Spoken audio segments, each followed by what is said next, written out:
Hey everyone, have you ever thought about what truly makes a life well lived? What if someone told you that the biggest lessons about how to live can come from a person who is, well, learning how to say goodbye to life itself? It might sound a little sad, but it's actually incredibly beautiful. Today, we're diving into a very special book that shares just such a story. It's called Tuesdays with Morrie, an old man, a young man, and life's greatest lesson, written by Mitch Albom. This book isn't just a story. It's like a warm hug for your heart, a gentle guide to understanding what truly gives life meaning, especially when things get tough. At its core, it's about a student who learned how to truly live by watching his teacher learn how to die. It's truly a special kind of final class. So, who is Mitch Albom, the person who wrote this amazing book? Well, many years ago, when he was a young man, Mitch had big dreams. He wanted to be a famous musician and played the piano. But sometimes, life doesn't go exactly as we plan, and he felt like he was failing in that dream. Then, something very sad happened. His favorite uncle, who had taught him music and so much more, got very sick with cancer and passed away. This made Mitch realize just how precious time is. So, Mitch decided to go back to school and became a sports writer. He worked incredibly hard, always busy, writing newspaper columns, sports books, doing radio shows, and even appearing on TV. He bought a nice house and cars, thinking that having lots of important things would make him happy and help him feel in control. But even with all his success, Mitch started to feel like something important was missing inside. He was so caught up in his busy career that he lost touch with his wise, kind old professor who once meant so much to him. This very book, in a way, is the long paper or final thesis that Mitch eventually wrote about what he learned from that amazing teacher. Our story really centers around two main people, and a few others who play very important roles. First, there's Morrie Schwartz. He was Mitch's favorite college professor, a small man with sparkling blue-green eyes and thinning silver hair. Morrie wasn't just any teacher. He was a wise and kind sociology professor who loved to dance. He'd close his eyes and just move to the music by himself to any kind of tune. He was full of life and loved connecting with people. Then, there's Mitch Albom, our author and the student in this story. When he first met Morrie, Mitch was a young student, full of energy and trying to be tough. Later, he became a very busy and successful sports journalist, but he often felt unsatisfied even with all his accomplishments. We also meet Charlotte, Morrie's wonderful wife. They had been married for 44 years, and she supported him through everything. And his two loving sons, Rob and John, who showed him so much affection and care. Plus, there are Morrie's kind helpers, like Connie, a stout Italian woman who looked after him every day and managed visitors. So, where does this incredible journey take place? Mostly, it's in Morrie's cozy house in West Newton, Massachusetts, a quiet town near Boston. Specifically, many of their deep talks happen by a window in Morrie's study, where he could watch a small hibiscus plant. You'll also see glimpses back to Brandeis University, where Mitch first met Morrie back in 1979. The story happens over several months, mainly in 1995, after Mitch sees Morrie on TV. Here's the core idea. Morrie gets very sick with a terrible disease called ALS, or Lou Gehrig's disease. This sickness slowly makes his body stop working, like a lit candle melting away. But Morrie makes a brave and profound choice. He decides that instead of giving up, he will make his dying his final project. He turns his home into a classroom, and Mitch becomes his only student. They meet once a week, always on Tuesdays, to talk about the meaning of life, lessons taught straight from Morrie's own experiences and heart. It's a very special, one-of-a-kind class. Let's break down this incredible story into three main parts, like a play. Act 1. The setup. When Mitch graduated from college, he gave Morrie a tan briefcase with his initials on it, a gift, and they promised to keep in touch. But Mitch got super busy. He became a successful sports writer, but he was always rushing, always working, and collecting lots of things like cars and a big house. He thought that with achievements, he could control things and avoid getting sick like his uncle. Because he was so focused on work, he lost touch with Morrie and the kind of person he used to be. Meanwhile, Morrie started feeling tired, stumbling, and eventually couldn't dance anymore. He found out he had ALS, a disease that would eventually stop his body from working. Even though it was a sad diagnosis, Morrie made a brave choice. He decided to use his remaining time to teach everyone what it's like to die, hoping to help others learn how to live. He even taught his last college class, telling students he might not live to finish the semester. People started hearing about Morrie, and he even appeared on a famous TV show called Nightline. Nightline. Act 2. The conflict and exploration. One night, Mitch was casually flipping through TV channels and heard a voice say, "Who is Morrie Schwartz?" He saw Morrie on Nightline and felt a shock, remembering his old professor. Mitch decided to visit Morrie, even though he felt awkward and unprepared after all those years.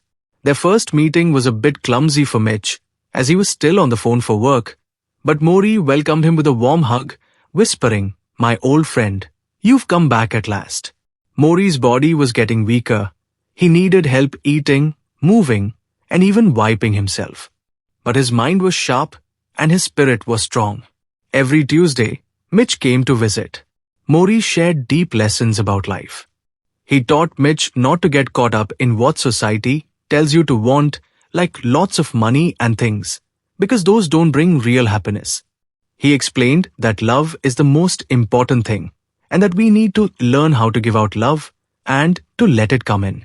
Morrie encouraged Mitch to feel all his emotions, even sad ones, because by letting them in, you can then let them go. He also taught about forgiveness, saying we need to forgive ourselves and others, and not wait too long. Morrie even had a special living funeral where friends and family shared tributes while he was still alive to hear them. As Mitch listened, he slowly started to change. He brought food for Morrie, even though Morrie couldn't eat much of it, and recorded their talks to remember every word. He even learned to help Morrie physically, like lifting him from his wheelchair or massaging his feet. Mitch started to see that his busy, materialistic life wasn't truly making him happy. Act 3.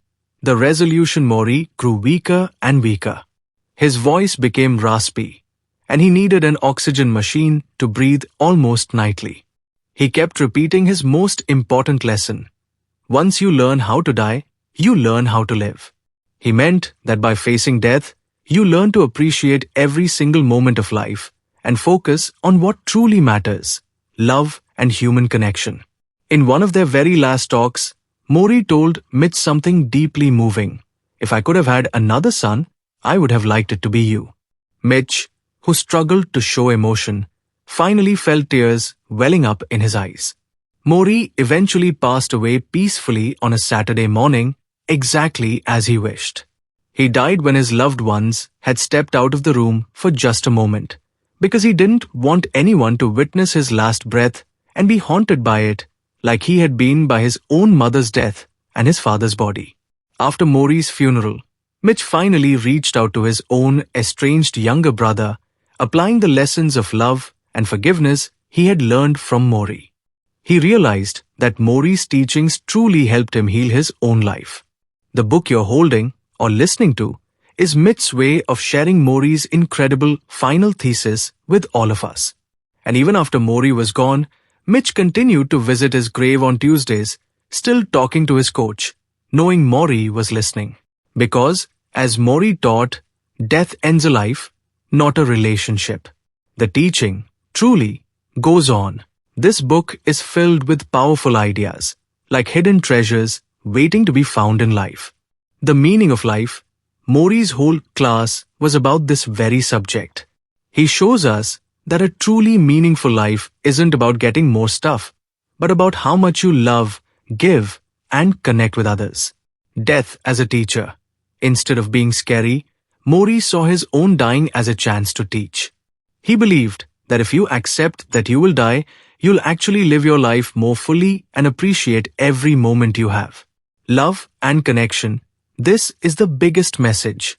Morrie often said, love each other or perish. He taught that family and friends provide a special spiritual security that nothing else can, like money or fame. Creating your own culture. Morrie didn't blindly follow what everyone else did. He chose his own way of living, valuing deep conversations, kindness, and helping others, not just what society said was important. Forgiveness. He learned that holding onto grudges or regretting things you didn't do only hurts you. It's so important to forgive yourself and others before it's too late. Embracing emotions. Morrie taught us to feel all our emotions completely, even pain and sadness. By truly experiencing them, you can understand them and then let them go so they don't control you. And there are some wonderful symbols that help us understand these big ideas. The hibiscus plant outside Morrie's window, which he watches shed its pink leaves, shows how life naturally changes and ends. Morrie's journey with ALS itself is a powerful symbol of how the body can weaken, but the human spirit can remain strong and bright. And the Tuesdays themselves? They represent the ongoing, faithful connection between student and teacher, a special time and place for learning and growing right until the very end. Morrie had so many wise things to say, it's hard to pick just two. But these really stick with you and are repeated throughout the book. 1. Once you learn how to die, you learn how to live. This isn't about being gloomy, it's about being free. Morrie taught that when you truly understand that life has an end, you stop wasting time on things that don't matter, like worrying about what other people think or endlessly chasing money and possessions. Instead, you focus on what's truly essential, your loved ones, your passions, and being truly present in each moment. It's like realizing the game will end, so you play your very best, enjoying every minute. 2.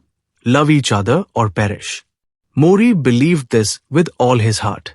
He said that without love, we're like birds with broken wings.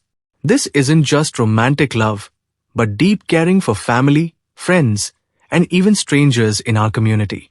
When you give love, you feel truly alive, and you get so much back in return. This quote is a powerful reminder that in a world that can sometimes feel cold or lonely, our connections with others are our strongest foundation and our greatest source of happiness and spiritual security. It was even his final message on Nightline.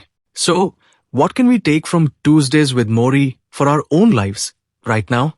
Morrie's story teaches us that it's never too late to change and become a better version of ourselves. He shows us that being truly present when you're with someone is one of the greatest gifts you can give. Put down your phone, look them in the eye, and listen with your whole heart. Don't let society tell you what's important. Figure out what truly brings you meaning and joy, even if it's different from what everyone else is doing. Embrace growing older. Morrie taught that aging isn't just about decay. It's about growth, learning, and understanding more about life. And most importantly, cherish your loved ones. Spend quality time with them, tell them you love them, and forgive easily. Because as Morrie learned, family love offers spiritual security that nothing else can replace. I think what really stuck with me personally is how Morrie found so much joy and purpose, even as he was losing so much of his physical ability. It reminds us that our true wealth isn't in our bank accounts or the things we own, but in the love we share and the deep connections we make with others. This book is a powerful reminder to live fully, love deeply, and always keep learning. It's a book that truly lives up to its promise of sharing life's greatest lesson. What do you think? What lessons from Morrie's story resonate most with you? I'd love to hear your thoughts in the comments below. If you enjoyed this review, please give this video a thumbs up, share it with a friend who might need to hear Morrie's wisdom, and subscribe to our channel for more book insights and discussions. Thanks for watching, and remember Morrie's profound words: love each other or perish. See you next time.